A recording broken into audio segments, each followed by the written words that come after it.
So as a researcher, our identity as researchers has to be tied to the recognition, the ethical.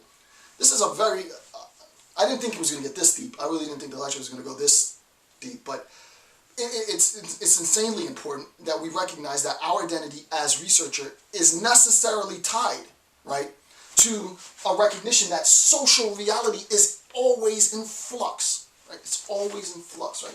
Social reality, right?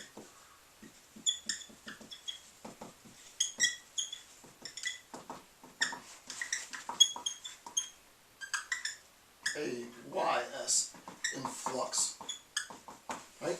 This idea of social reality is always in flux. Social reality is created. It is transformed. My process of doing videos right now transforms, in a sense, social reality. Your relationship to me as friend, as student, as colleague, as mentor, mentee, whatever, transforms social reality. It's small bits of transformation that lead to a greater transformation.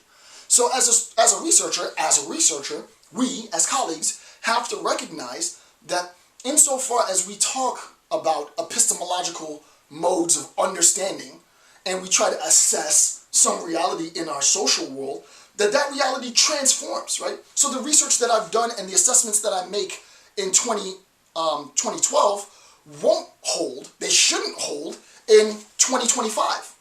Right? It shouldn't be exactly the same research. No, people change, times have changed, our interpretations of things will change, right? The idea that it's going to be fixed and it's not going to move and it's going to be the same is ridiculous, right? Social reality is different from the facts of the universe, right? The facts of the universe might arguably be fixed, be demonstrable, be fully and wholly quantifiable in some unified theory. The reality of social science is anything but that, right? So what real good social scientists do, and the best social scientists, my favorite social scientists, they say, hey, when I was younger researcher doing research X, I recognized that I made these assumptions and these held based on the time. I'm doing exactly the same research 25 years later with exactly the same interests and exactly the same observational data as my goal, and the discrepancies couldn't be broader. The population answers the question differently. Their relationship to the phenomena is different. Why? Because our social reality has changed, right? The social reality in the 40s and the 50s is not the same social reality in, the 21st century. The transition and how that occurred is a process of this, immersive discourse and contemplation, self-reflection. So epistemologically speaking, that was a very technical bit, but you have the obligation, you really do have the obligation to make sure that you are aware that epistemologically speaking, there is no fixed state, there is no fixed reality with respect to society. It's socially, the sort of cliche adage that's been overused quite a bit is social construction. I like, personally, epistemological perspective better, because rather than it being created or constructed, it's a transformation, a recognition, a knowledge-based cognitive recognition that our perspectives transform. I like that better, personally, than social construction, because social construction is so loaded. So I use epistemological perspective. Same thing, roughly. All right, so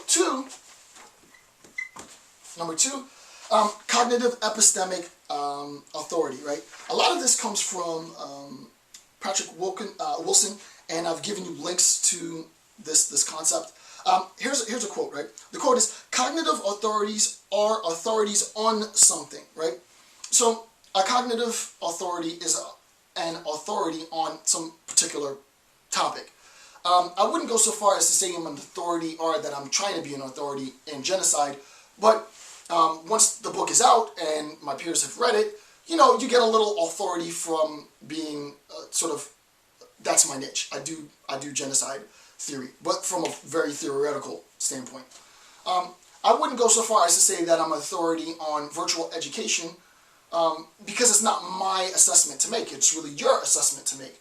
But insofar as I do these videos, I put myself in a position to be assessed, right? So that this claim of having authority is itself contingent on some mode of assessing one's, not just integrity, but one's proficiency, right? One's authority on some subject information.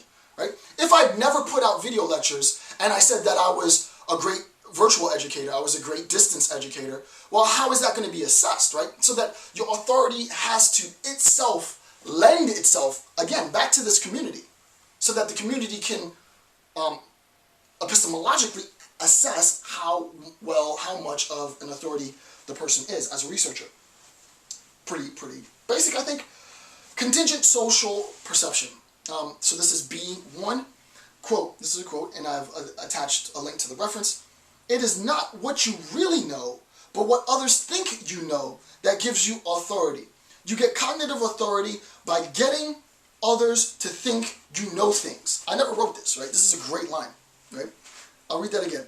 It is not what you really know, but what others think you know that gives you authority. You get cognitive authority, what I was just speaking about before, by getting others to think you know things. Think about the ethical implications of that. It's not what you really know, but what others think you know that gives you authority, right? So if you think that I am the warehouse of all knowledge for qualitative methods research, first you'd be gullible, because I'm not. And I'm saying that flat out. But if you think Dr. Campbell is insanely knowledgeable when it comes to qualitative methods research, because I've watched Qualitative Methods Research 1 with him, and now I'm watching Ethics in Qualitative Methods Research, well, if you think that I'm knowledgeable, then insofar as you think that I'm knowledgeable, I attain authority for having knowledge on the subject, right? If my peers say that I'm knowledgeable based on what I've done and put out into the world, then I become an authority because it can be verified. Here's what he said. It matches up to what others have said. He's justified his points. He's an authority. The point is, though, from an ethical standpoint, specifically with respect to qualitative methods research, is that I have to take that into account. I have to take that into account.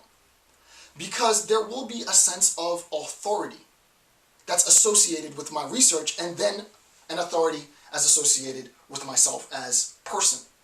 This is why the problem of, as I said much earlier in the analysis, eliminationist anti-Semitism, as an example, became wholly problematic, because the author had great authority, his institution had, and still has, and he still has, and the institution still has, great authority, but the claims that resulted from the research, the idea, and this is not my argument, this is a historical argument, the idea that in eliminationist anti-Semitism, as an example, was a generalized account of all German behavior, or all German sentiment, is totally problematic, right? It's totally problematic. So you have to recognize that because I recognize, and I'm not saying this, but because I recognize that there may be the perception that I am an authority, I always have to, and I always do, first thing that I say when watch the video. Thanks, I'm Dr. Jason J. Campbell for watching my video. I give credit to you, not to myself, right? I want to thank you for watching my videos. Here's what I'm saying, but don't take what I'm saying as anything other than my own interpretation. I do encourage you to take the same amount of time that I know you can't, but to take the same amount of time that I've taken to try and arrive at some results independently, right? This is one mode of interpretation. This is the Dr. Jason J. Campbell mode of interpretation, right? Me putting it out there makes it easy for you to interpret, but you really do have your own ethical obligation now to assess the validity of the stuff that I'm saying, right? Because the stuff that I'm saying is going to influence, it is going to influence how you interpret the world. Okay, 2B, part 2, the scope of your authority can be wide or narrow. I'm not going to get into too much discussion on that, right? The broader the authority, the more wide the authority, right? So for me, I would say a very narrow, if any, authority in conflict resolution proper. I know the field, I'm in the field, I write in the field, but there's people in the field that have done way, way, way more than I will ever do, right? So I have a very narrow authority in that. Genocide scholarship, a little bit wider authority. Virtual education, distance learning, a much wider authority, and so on, right? Being the #1 dad, I run that. So you get the idea, you get the idea. Next, 2B3, The degree of your authority can be slight or great, understandable. And then number 4, top of page 4, authority can be assessed by performance, right? This is what's important. Authority can be assessed by performance. Performance is a persuasive means of demonstrating one's authority, right? So the idea of performance is a recognition that performance is a way for me to demonstrate my authority.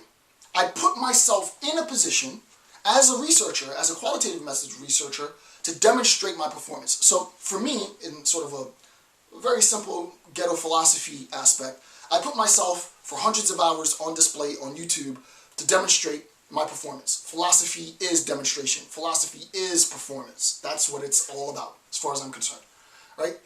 For you, as an aspiring qualitative methods researcher, sort of in this neophyte stage, in this developmental stage, what you have to recognize is that the performance, and I actually want to write this down, the performance for you, the performance is your fieldwork. The fieldwork is your performative act, right? As qualitative methods researcher, the performance, the display of all these years of conceptualization and all this reading and all of this lit review and all of this understanding and all the theory is actualized in the performance. I don't want to go Gadamer on this, right? But, I mean, and I'm not, it's totally tangential, but the best part of philosophy is when you begin the performance, right? Freire says he doesn't want to be an armchair revolutionary, right? You need to understand the theoretical conceptions of liberation theory and oppression theory and subaltern theory. You need to understand all of these things theoretically to guide your actions, but there comes a point at which you got to do something. Right? If you're just thinking about it, if you're just conceptualizing it, then you're armchair. You're not really acting. The graduate student who does everything, who is perpetually ABD and then signs the email doctor, well, you're not a doctor. You haven't performed yet. I don't care if you took all of your classes, right? I don't want to read your email with it's Dr. So-and-so because I'm ABD. You're not a doctor, right? You're ABD. You're all but dissertation. No offense, but you have to recognize that you haven't attained the status. You haven't attained the recognition, the authority, until you have performed, right? And the culmination of this, which I know many of you can't wait, and congratulations already to those of you who will go on to complete your doctorate education. The ultimate culmination of this performance is the dissertation defense, right? I have thought about a topic rigorously. I have looked for all the other authors and all the literature out there that related to my very, very, very, very tiny niche, super specific topic idea. I've gone out and found people in the world that can confirm some of my, or deny some of my initial assumptions based on this very, very niche specific topic. And I've through my fieldwork, performed the act of assessing the relationship between their phenomenological lived experience and my assumptions. And I realized that based on my findings, my fieldwork, my performance, that my theory is rock solid. My theory was a little weak and it's going to leave me time to do further research. My theory was totally wrong. None of those answers are bad.